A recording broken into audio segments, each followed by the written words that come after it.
오늘은 서류로 입퇴사 신고하는 방법, 그 중에서 많이 헷갈리는 부분들 중심으로 안내해 드릴게요.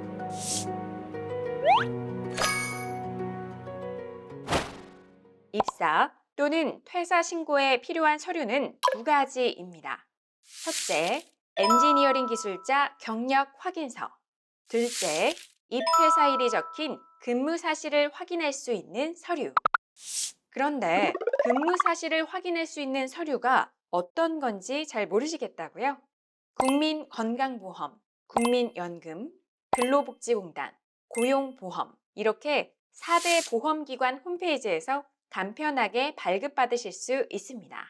자, 그럼 공단에서 발급한 증명서를 준비하시고 경력 확인서를 작성해 볼게요. 먼저 엔지니어링 종합 정보 시스템에 접속해 주세요. 그리고 상단 메뉴 중 민원을 클릭한 다음 엔지니어링 기술자 클릭, 변경 신고 입퇴사, 경력 추가 등을 클릭해 주세요. 그리고 경력 확인서 다운로드 버튼을 클릭하셔서 경력 확인서를 저장해 주세요. 저장하신 엔지니어링 기술자 경력 확인서에 인적사항 부분을 먼저 작성해 주세요. 성명, 오른쪽 서명 또는 인이 있는 곳에 서명 또는 도장 날인하는 것을 잊지 마세요. 다음은 근무처를 작성합니다. 퇴사 신고를 하는 경우에는 퇴사하는 회사, 입사 신고를 하는 경우에는 입사하는 회사의 사항을 작성해 주세요.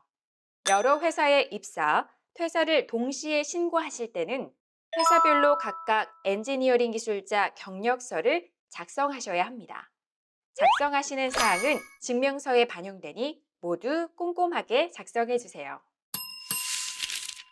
가장 중요한 입퇴사일은 4대 보험 서류를 보고 정확하게 기재해 주세요. 그리고 퇴사일 작성 시 자격 상실일의 표기일이 4대 보험 증명서마다 다르니 이 점도 꼭 주의해 주셔야 합니다. 다음은 기술 경력을 작성해 주세요.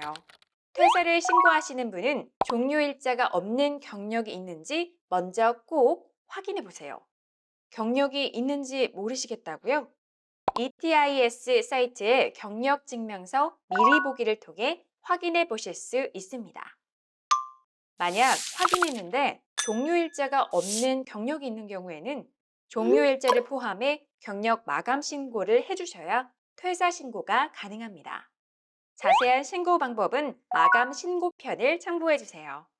이외의 경우 기술 경력 신고는 선택 사항이니 경력을 신고하지 않으면 공란으로 비워주셔도 됩니다.